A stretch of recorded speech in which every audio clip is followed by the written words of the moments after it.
और महादेव जी को प्रसन्न करो। हे परमपिता, आपका कोटि कोटि धन्यवाद कि आपने इस अंधे को रास्ता दिखाया।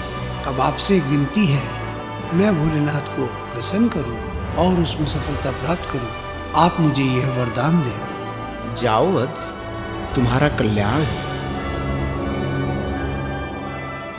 ओम ब्रह्म देवाय नमः।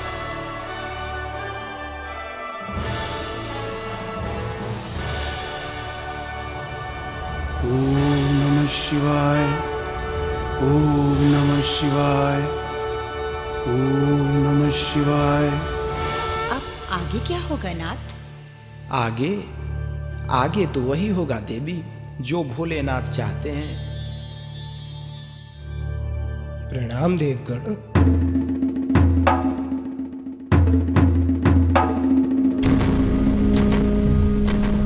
किसने कमंडल को पैर लगाकर मेरा अपमान किया है? कौन है वो? हे गंगा, हमें क्षमा करना, भूलवश हमारा पैर कमंडल से टकरा गया।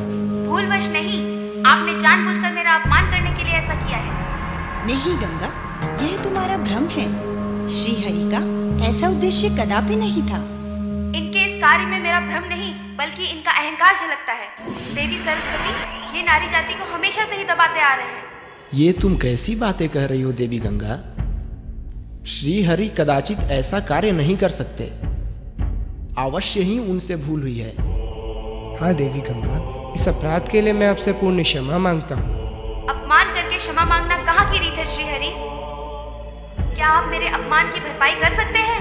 जो मैं आपको क्षमा कर दूं? क्षमा तो दूर की बात है, मैं एक पल भी अब यहाँ नहीं रुकूंगी। क्रोध को शांत करो देवी गंगा। क्रोध से कुछ भी प्राप्त होने वाला नहीं है। नहीं ब्रह्मदेव, अब प्रलय होगी, सिर्फ प्रलय। हे ब्रह्मदेव, आप मुझे कमंडल छोड़ के जाने की आज्ञा दें।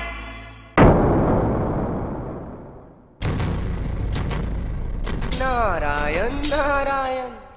परमपिता, माता, श्री हरि और सब देवगण, क्या हुआ? गंगा ब्रह्मलोक छोड़कर जाना चाहती है नारद जी। नारायण नारायण। माता, ये मैं क्या सुन रहा हूँ? आप ब्रह्मलोक छोड़कर जाना चाहती हैं?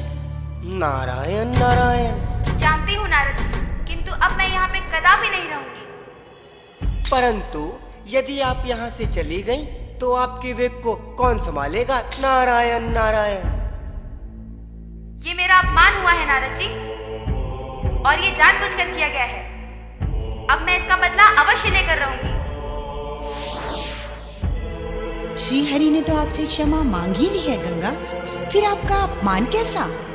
नहीं, ये अपमान केवल मेरा ही अपमान नहीं है, ये अपमान समस्त नारी जाति का अपमान है, और इस अपमान का बदला मैं अवश्य लूंगी।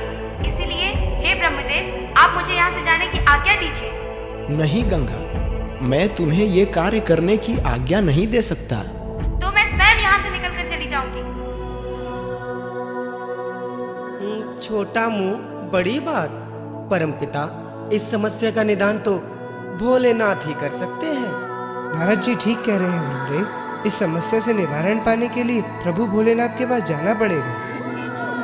तो ठीक है, चलो चलते हैं।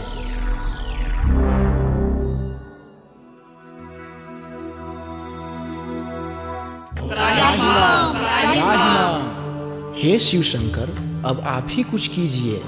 प्रभु, अब आप ही हमें गंगा के प्रकोप से बचाएं। आप सब लोग शांत हो जाएं और मुझे ये बताएं कि आखिर गंगा क्रोधित क्यों है? हे आशुतोष, ब्रह्मा जी किसी विषय पर विचार कर रहे थे। जब मैं ब्रह्मलोक पहुंचा तो नादानीवश मेरा पैर कमंडल से टकरा गया और देवी गंगा क्रोधित हो गई। और प्रभु, उन्होंने जल प्रलय करने की हट लगा ली है।